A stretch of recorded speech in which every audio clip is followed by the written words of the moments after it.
Welcome to Three Dudes and a Lady. Join us for a little motivation, a little inspiration, and perhaps a way to cope with your day.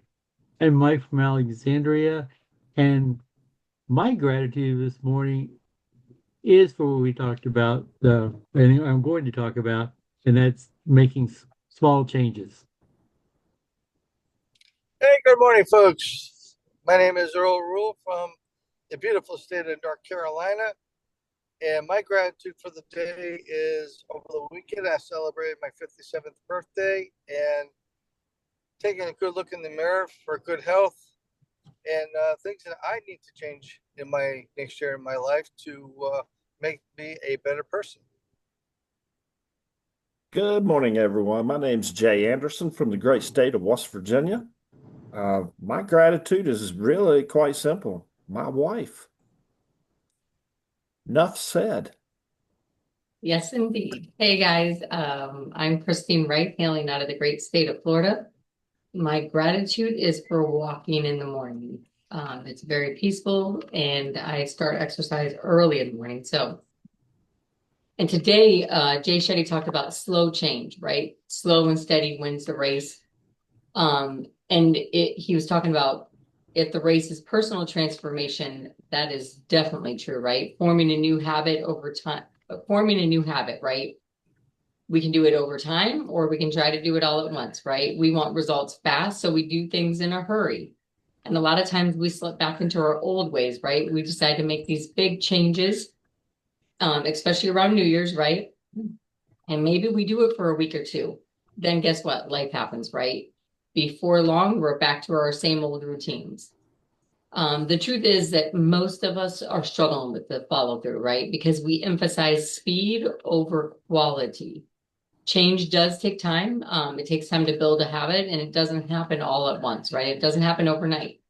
So what Jay was talking about is setting simple steps towards your goal, and remember that you're going long term, right? This isn't a microwave, right? This is a crock pot. If you make a drastic change, you are less likely to stick to them, right? Like if we're trying to lose so much weight or start, maybe we want a body transformation. If we try to do too many things at once, we're not going to be able to stick to it, right? So if you make a small step forward, once that step becomes effortless, you add in another thing, right? This is a marathon, it's not a sprint. And any kind of transformation, like we don't necessarily always see it, right? Like it's something where somebody else may notice it for us, right? And tell us, but it's not something that we actually will see most of the time. Would you guys agree? What do you guys think about this? Slow and I think steady wins the race. I'm a true believer. Sometimes, if it counts, and if this is needed to slow and steady wins the race. And you're right about one thing, Christine. Um, Sometimes when you're running marathons, sometimes you have to shift gears to make it slow and steady to get a step ahead of where you want to be. There will be times where you can accelerate, in something in your life, but at the same time, if you know that it's going to be slow and steady, for growth, then that's the way it is. Yeah. And then adding in instead of taking, like, think about it. If we're trying to lose so many pounds, right? All of a sudden we're adding in all these things, right? We're changing our diet, we're walking more, we probably are adding in 4 or 5 different habits that we have to change all at once. Instead of changing one of those things, my husband Mike and I did this program called Wild Fit last year. It was amazing. It was like slow and steady, right? One week we would take out a food that we would eat and add in a new food, right? It wasn't like all at once though. It was like, and some weeks we didn't change anything. So it'd be 2 weeks before we actually made a change. But it was so much easier to stick to and for long-term results rather than just stopping it, right? It was just one of those things that it was very slow. It was a slow process, but it worked, right? Especially when you're trying to get rid of sugar out of your diet. Like it has to be a slow process, right? You need to change because sugar is very addictive, right? True. Very, very addictive. So to get it out of your system, you have to like, instead of eating processed sugar, you're going to be eating sugar from fruits, and then you're going to get rid of fruits altogether. So then you're going to get rid of sugar altogether, right? That was our process. We were getting rid of sugar and processed foods during this process, but it was definitely a marathon, not a sprint. Jay, Mike? Go ahead, Mike. I'm thinking, you know, even Cookie Monster ate broccoli from time to time. The other thought I had when listening to this is, and I don't know who I heard this from, but it was years ago, and the question was, everybody knows you should read. Why don't you? And somebody in the audience yelled out, because books don't ring. Books don't ring, right? Correct. Yeah. Like That's telephones ring, yeah. right? Yeah. I don't know. I'm guilty of this. I on another diet and supposed to be tracking, and I realized last week I didn't track anything. What was the difference? The tracking sheet was in my office, not in the kitchen. Yeah, I still pretty much stuck to it, but Yeah, it's just one of those habits that we have to add in, right? I mean, I was doing good with all my habits at the beginning of the year, and then life happens, right? You get sick. I got sick, and everything that I was doing went right out of the window, right? Yeah, it's this is a tough one. I suspect this is probably a subject that we all have issues with somehow, some shape, form, or another. You know, it's I can't help to think my take on this is, and this might not be a good direction, but I feel like we as individuals allow what society says out loud to control a lot of what we do, or we feel guilty. And it's only self-guilt because no one really gives a rat's ass. However, we think they do. So I think that comes into play on this because let's face it, society is a very fast-paced moving mechanism, and we're on that mechanism. Slow to change, I think, is tough. Now, I can't help but think this, because while you were talking, Christine, I was going back to some titles of some things. And I'll give you an example of what I mean. 90-Day Miracle, 75 Hard. These are some things that there's a reason that there's a number within that title. And it's because you can't do 1 week and the habit be formed and you're transformed and you've gone from here to here and everything's fine. So these titles with the numbers in them, the numbers represent days, the days represent the fact that it takes time, it takes the consistency within that time frame to build it.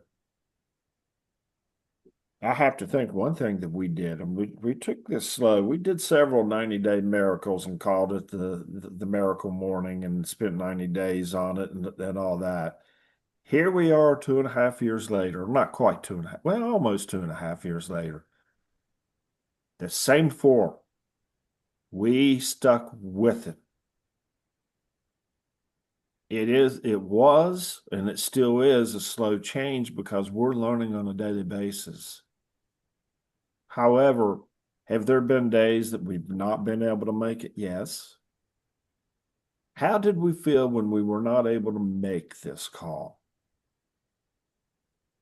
So I think it's interesting, the concept. I think we all struggle with it because it's hit and miss. We have so many things going on in our lives. It's hit and miss on what we do. The key in my mind is the balance. And the bigger key in my mind is the society really doesn't care truly what we do. Why should we care what society thinks that we do or should do? Why do we let That's the bad guy on the shoulder syndrome. We're allowing that.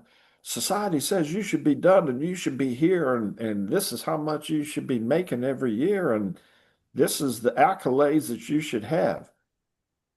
And it's a never-ending banter from this person. And that's really society throwing all this at us. We accept it most of the time, and we're like, okay, I got to try harder. Well, if I just put 2 more hours a day in. I mean, we create a lot of illusions to make something exist that the reality is it should never have to exist. So change has to be slow. There's not, I mean, we can flip a coin and say, hey, how many heads out of 20 times can we get?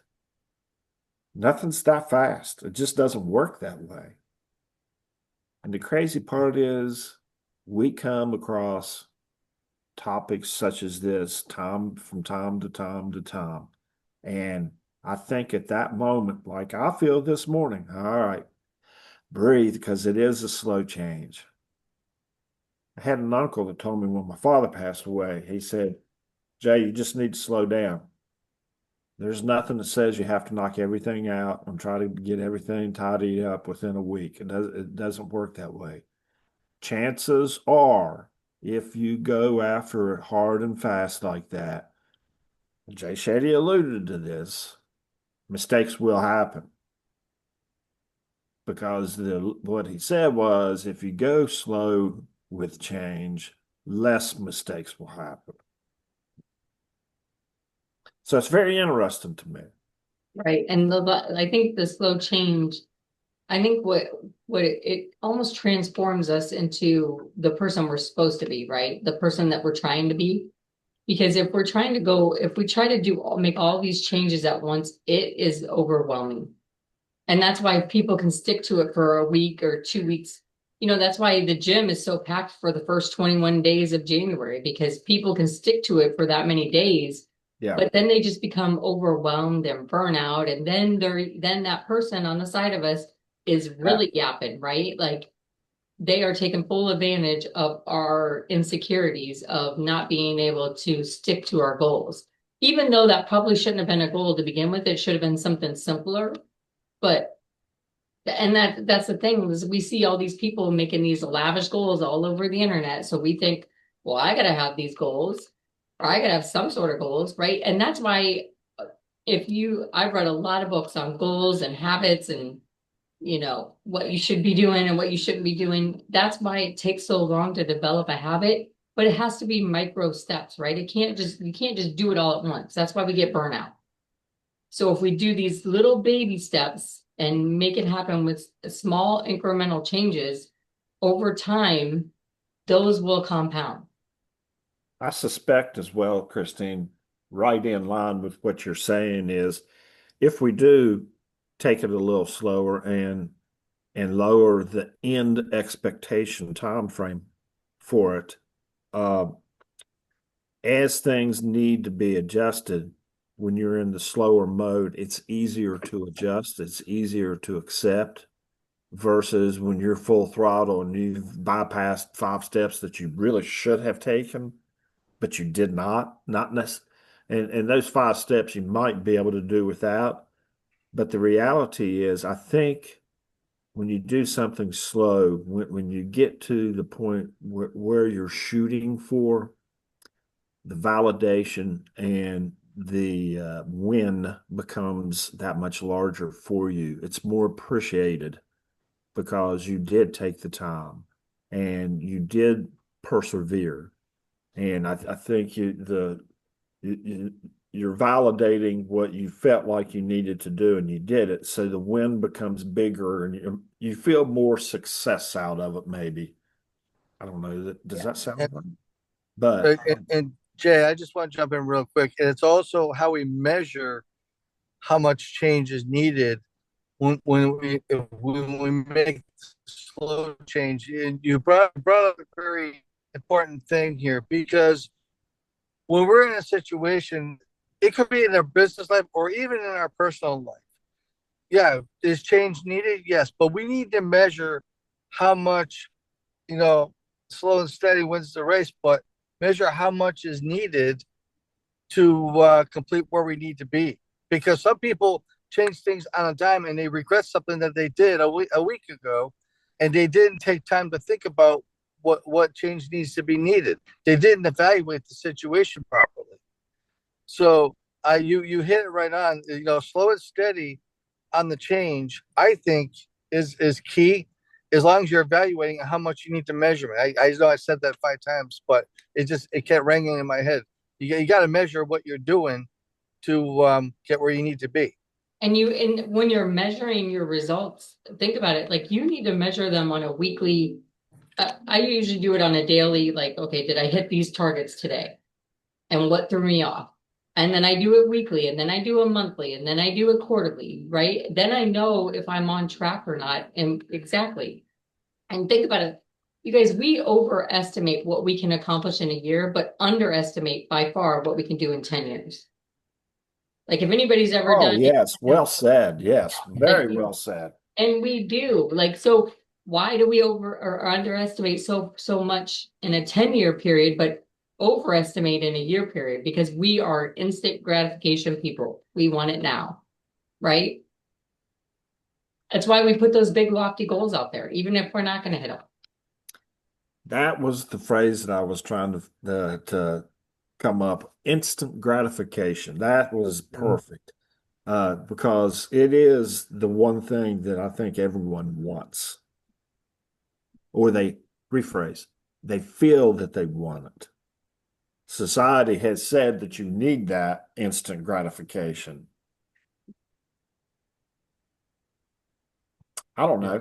It's like cooking. Can you have a meal within 2 minutes on a plate?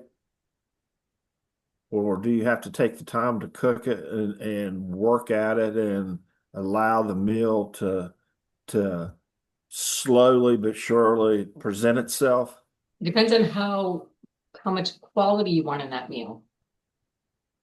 Because there's I've ways often to said, meal. I have yet to I've yet to see a meal prepared in 2 minutes that's totally satisfying. Not even a microwave meal. Sorry.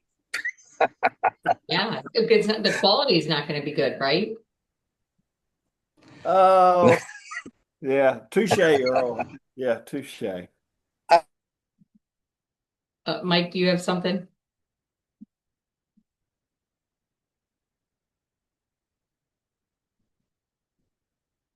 Yeah, so has the remote for TV. When I was growing up, you didn't have a remote when I was young. hey And boy, go change the channel. The kids were the remote. the kids were the remote. Exactly, Christine. My dad would say, hey, go turn it to 13. Yep. Okay. But when 2, 7, 12, and 13 were your only options, it was very easy too, wasn't Yeah, yeah. it? But you still had to get your ass out of the chair. But look, but also look at it this way. I know we're a little bit off topic here, but look at it this way. How many times have we gone to the kitchen? We want to prepare something like a comfort food or something, and we put a little passion into it. We give it a little time. We measure how much time we're putting into something that's going to satisfy us and make us feel good inside and outside. And, you know, it could take 15, 20 minutes, a half hour. And it's just, at the end of the day, you know, it's like my grandmother says, good things come to those who wait. You know, if you put the love and passion into it, you're going to do well. So we hear we hear lines that hurry up and wait. We hear lines that let's be realistic. You can win $10 now. You can win $10 in a week. Which are you going to choose? Right. Oh, I'm going to choose. I'm going to win $10 right now, right? Because you don't know what's going to happen in a week. Well, again, it's part of the mentality of how we think about just about everything. It's, why wait when we can have it right now? And this is where I think the IT world has changed how we view things, because the IT side of things are everything's at our fingertips right now. We need information, boom, we have it. You don't have to go to a library and take the time to learn how to research a book. Wait, what? What is that docile thing you just said? A book? Or a library. A library? That's even better. Yeah. A librarian? You mean that still is a profession? So that's crazy to me. The computer was built to quality manner. Mm-hmm. When they did that, I was in the car. I was in the car business on the front end of this. They started bringing programs into the dealerships for the finance department, really for the whole dealership, because everything tied in. You had a system that you bought in, whether it was Reynolds, or whoever it may be. And you sat there and you used their system, and there was a flow for the whole business within this computer. Okay. If the power went out and the customer came in and said, I want to buy this car right now, or I'm not buying it, period, how many finance people could write a contract out? The ones with gray hair. No, that's not true, because I could write a contract by hand. Because easy now, I don't have all gray yet. Yes. but the percentage would be very small. Yes. Okay. Yes, you have to have strong aptitude to sit in that department. Well, you should have strong aptitude. Guys, it's nuts. It was 80 degrees Saturday, and it's freaking snow flurrying right now.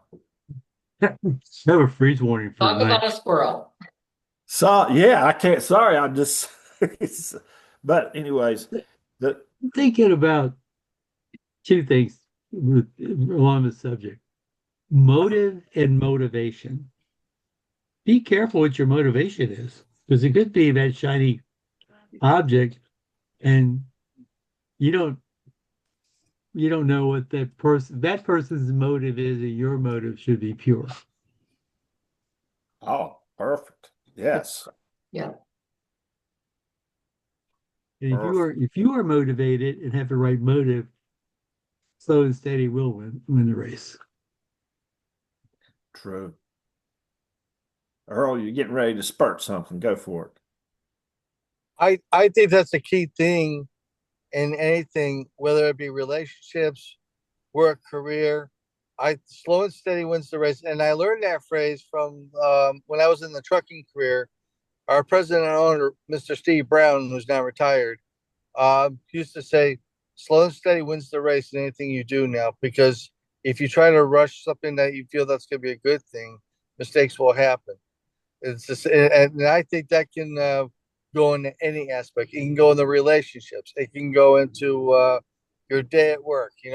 I know we like to work at a fast pace. We got a million things to do, but if we take 2 seconds back to think about what we're doing, how we're doing, and are we doing the right thing, then you know what?